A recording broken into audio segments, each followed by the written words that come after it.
వైసీపీలో మరో వికెట్ పడబోతుందా? ఆ మాజీ మంత్రిని కూటమి సర్కార్ టార్గెట్ చేసిందే? త్వరలోనే ఆయన్ను కటకటాల వెనక్కి నెట్టేందుకు రంగం సిద్ధమవుతోందా? ఇప్పటికే ఆ జిల్లాలో ఓ మాజీ మంత్రి జైలు జీవితం గడుపుతున్నారు. ఇప్పుడు ఆయన్ను అరెస్ట్ చేస్తే ఆ జిల్లాలో వైసీపీ అడ్రస్ లేకుండా పోతుందా?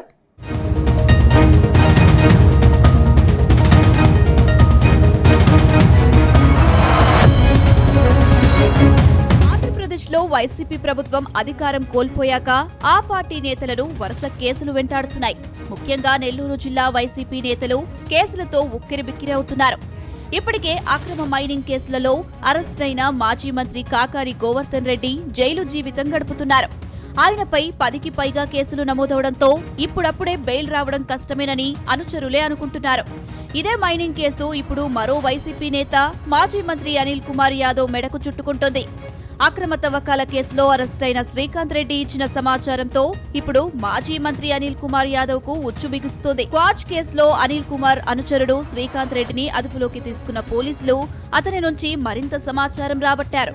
అతని వాంగ్మూలంలో సంచలన విషయాలు వెలుగులోకి వచ్చాయి.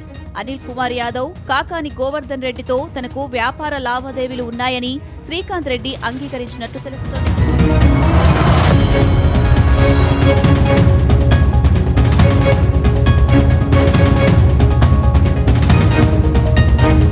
వైసీపీ ప్రభుత్వంలో మాజీ మంత్రి అనిల్ కుమార్ యాదవ్ కాకాని గోవర్ధన్ రెడ్డితో తనకు వ్యాపార లావాదేవీలు ఉన్నాయని 2023లో అనిల్ యాదవ్ కాకానితో క్వాచ్ వ్యాపారం చేశారు. లీజు గడువు ముగిసిన రుస్తుం మైన్ నుంచి క్వాచ్ తీసినట్లు తెలిసిందే.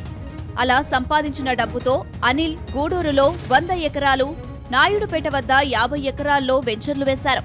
హైదరాబాద్లో 2 హౌసింగ్ ప్రాజెక్టులు చేపట్టారు. మణికొండ అల్కాపురిలో హెవెన్లీ హోమ్స్, తొరకెంచాల్లో గ్రీన్ మెడోస్ పేరిట వెంచర్లు వేసినట్టు సమాచారం. అయితే రాష్ట్రంలో ప్రభుత్వం మారడంతో కేసులకు భయపడి హైదరాబాద్కు మకాం మార్చినట్టు శ్రీకాంత్ రెడ్డి స్టేట్మెంట్ ఇచ్చినట్టు తెలుస్తోంది. ప్రస్తుతం శ్రీకాంత్ రెడ్డికి కోర్టు 14 రోజుల రిమాండ్ విధించింది. రుస్తుం మైన్ తవ్వకాల కేసులో నెల్లూరు రూరల్ పోలీసులు ఆయన్ను గూడూరు కోర్టులో హాజరుపరిచారు. అనంతరం నెల్లూరు జైలుకు తరలించారు. ఈ కేసులో శ్రీకాంత్ A12 గా ఉన్నారు.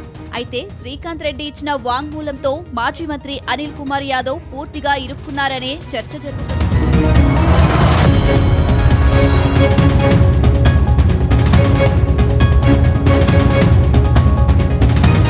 గతేడాది రాష్ట్రంలో కూటమి సర్కార్ అధికారంలోకి వచ్చాక అనిల్ కుమార్ యాదవ్ సైలెంట్ అయ్యారు.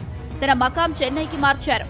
కానీ ఈ మధ్య నెల్లూరుకు తిరిగి వచ్చి మళ్లీ యాక్టివ్ అయ్యారు. గత వైసీపీ ప్రభుత్వంలో నెల్లూరు జిల్లా రాజకీయాల్లో అనిల్ కుమార్ యాదవ్ కీలకంగా ఉన్నారు. నెల్లూరులో వైఎస్ జగన్ కు అత్యంత నమ్మకస్తుల్లో ఒకరుగా అనిల్ కొనసాగారు. అందుకే వైఎస్ జగన్ ఆయనకు రాష్ట్రంలో కీలక శాఖను అప్పగించారు. దాంతో అప్పట్లో జగన్ ఇచ్చిన ఫ్రీడమ్ ను వినియోగించుకుని టీడీపీ నేతలపై విరుచుకుపడేవారు. 2014లో టీడీపీ పవర్ లో ఉన్నప్పుడు అపోజిషన్ లో ఆయన చేసిన హడావిడి ఒక ఎత్తైతే 2019లో వైసీపీ అధికారంలోకి వచ్చాక మంత్రిగా ఉన్నప్పుడు చంద్రబాబు, లోకేష్, పవన్ ను ఉద్దేశించి అనిల్ కుమార్ చేసిన కామెంట్స్ కూటమి నేతలు ఇంకా మర్చిపోలేదని అంటున్నారు. అందుకే టైం చూసి అన్ని ఆధారాలు దొరికినప్పుడు ఏదో ఒక కేసులో అనిల్ కుమార్ ను రౌండప్ చేస్తారని కూటమి పవర్ లోకి వచ్చినప్పటి నుంచి ప్రచారం జరుగుతుంది. అయితే శ్రీకాంత్ రెడ్డి అరెస్ట్ తో అనిల్ కుమార్ వసూళ్ల దందా, అక్రమ మైనింగ్ వ్యాపారం మొత్తం వెలుగులోకి వచ్చిందని అంటున్నారు.